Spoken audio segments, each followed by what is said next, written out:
Nous accueillons un autre médecin, le docteur Claude Fuyat. Bonjour. Bonjour. Merci beaucoup d'être avec nous. Votre livre de sang et d'or est publié chez Mareuil Éditions, le témoignage exceptionnel d'un ancien médecin-chef des pompiers de Paris. Vous savez, on utilise parfois un peu trop l'expression héros, hein, les héros discrets, les héros du quotidien. Je sais que votre modestie ne va pas apprécier, mais vous en êtes un héros, parce que vous avez sauvé un nombre de vies invraisemblable.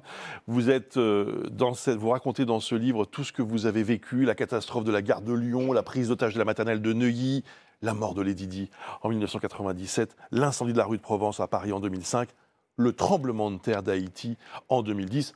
Entre autres, on a retrouvé une archive de vous, docteur, regardez, oui. 1989, oui. Il y avait un sujet sur TF1, regardez les images devant vous. Jean-Pierre Ferré. Regardez, voilà. Eh bien, vous n'avez pas changé. Vous n'avez pas changé. Ouais. C'était il y a 10 minutes. C'était en 1989. Alors, c'est vrai que... comment est-ce que vous êtes devenu médecin-chef des pompiers de Paris? Comment est-ce qu'on devient ça? D'abord, je suis devenu médecin militaire.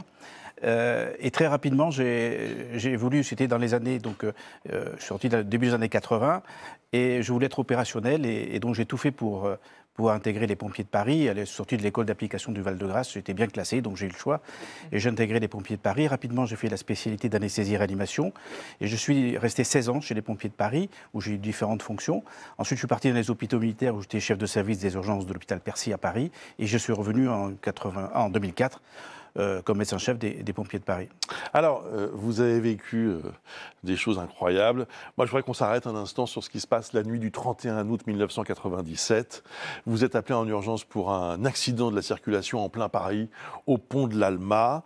Vous arrivez sur place, c'est une Mercedes qui est très, très gravement endommagée, comme on le voit sur ces images. Et bon, c'est la princesse Diana qui est à l'intérieur, mais l'autre passager de DL lui est décédé. Vous ne vous rendez pas compte tout de suite qu'il s'agit d'elle? Non. Moi, on m'avertit, à l'époque, j'étais de garde comme le directeur des secours médicaux des sapeurs-pompiers de Paris, donc c'est-à-dire le responsable opérationnel médical de l'ensemble du territoire de la brigade, c'est-à-dire, pour être simple, de Roissy à Orly. Et on m'appelle vers minuit et demi, l'état-major me dit un accident grave pour l'Alma et il y aurait un VIP. Donc je me rends tout de suite sur les lieux, surtout pas tant pour le VIP, mais parce que c'est un endroit extrêmement accidentogène, où il y a eu des accidents graves. Et lorsque je me présente, je mets très peu de temps à rejoindre le pont de l'Alma.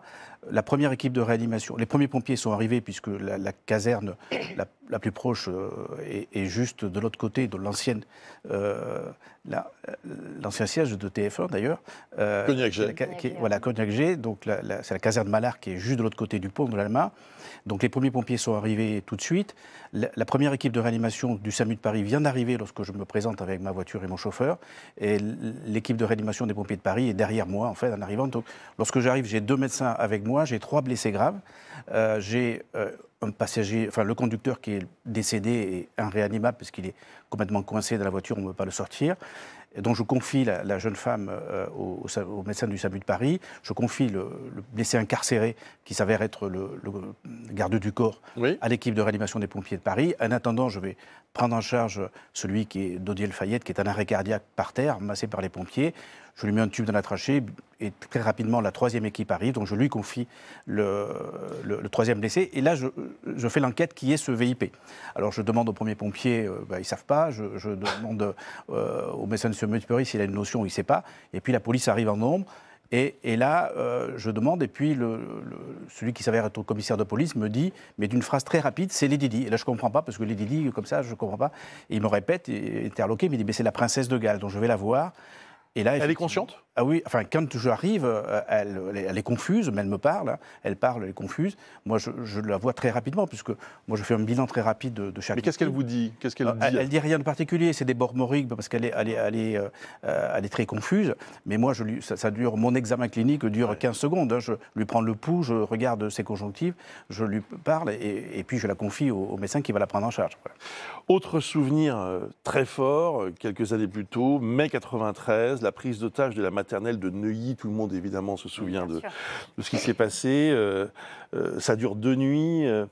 Et d'ailleurs, pendant une nuit, vous prenez une pause sur un banc et vous partagez un paquet de chips avec Nicolas Sarkozy, qui est en fait qui est le maire de Neuilly à le maire de l'époque. Neuilly et le ministre du du budget. budget. Le ministre du budget. Qu'est-ce que vous vous dites dans ces moments-là?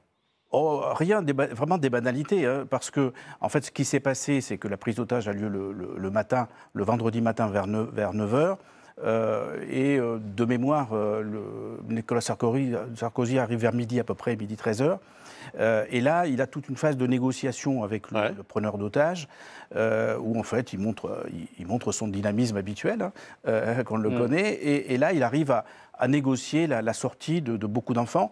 Pour arriver à la fin, il ne reste plus que 6 petites filles otages. D'ailleurs, c'est signifiant qu'il n'y a que des filles qui restent avec le preneur d'otage. Et il demande une femme médecin, quoi. Oui. Bon, il y a quand même un petit problème. Evelyne Lambert. Evelyne Lambert. Et là, d'ailleurs, c'est vous qui lui demandez d'y aller à Evelyne Lambert? Oui, parce que le chef du RAID me demande une femme médecin pédiatre. Et nous, à l'époque, le pompier de Paris, c'était pas féminisé comme actuellement. On n'a qu'une seule femme qui vient d'arriver, qui est toute jeune, puisqu'on est au mois de mai, elle est sortie de l'école d'application du Val-de-Grâce en décembre. Wow. Et donc, je la fais appeler, et je lui dis, voilà, on t'a demandé, quoi. Alors, le chef du RAID est surpris, il me demande est-ce qu'elle est volontaire. Nous, on est militaires, on nous demande une mission, on l'a fait, quoi. Dire qu'on soit un homme ou une femme, ça n'a rien à voir.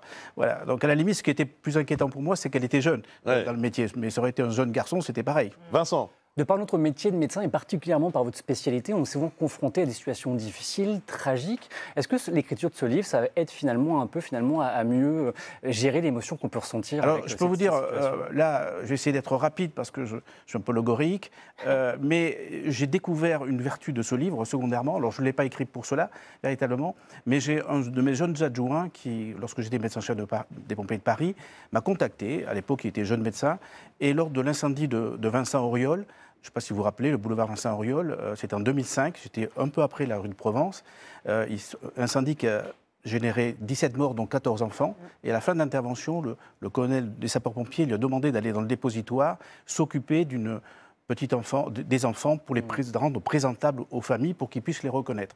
Donc il va d'enfant en enfant, il enlève le sang, il les arrange un petit peu, et puis la dernière, c'est celle qu'il a réanimée pendant 30 minutes. Et cette petite fille a 2 tresses, une tresse qui est faite et une tresse qui est défaite. Et vous imaginez ce jeune papa, il essaie maladroitement de refaire la tresse en pleurs pour les rendre présentables. Et ce qui est extraordinaire, c'est que, d'abord, il y a 2 choses, et là mon confrère le sait très bien, lorsqu'on est dans l'action, on n'a pas d'émotion, parce que l'action inhibe l'émotion, c'est-à-dire que les structures qui sont mises en jeu, qui sont superfériques au niveau du cerveau, vont inhiber ce qui est plus profond, le système limbique. Donc là, on n'est plus dans l'action, il n'est plus dans l'action, il est que dans la pure émotion. Et il n'a pas osé m'en parler en 2005. Moi, j'étais le grand chef, j'avais une aura, j'étais Tarzan, quoi. Il n'a pas voulu m'en parler. Et là, 20 ans après, il vous a raconté ça. Il a lu le livre, il a vu que ce livre, c'est pas qu'un livre d'intervention, c'est pas qu'un livre d'action. J'espère qu'il sera reçu comme ça. Et apparemment, c'est aussi un livre d'émotion. Absolument, je vous le confirme. Et il a osé m'en parler, et il a osé faire ressortir ces émotions-là. C'est absolument passionnant, émouvant, bouleversant aussi. Et merci infiniment d'être venu nous présenter ce livre. C'est chez Mareuil Éditions, pour mieux comprendre ce qu'est l'intervention d'urgence sur des drames connus ou d'autres moins d'ailleurs. Merci infiniment. Merci beaucoup. À vous, Claude Philippe.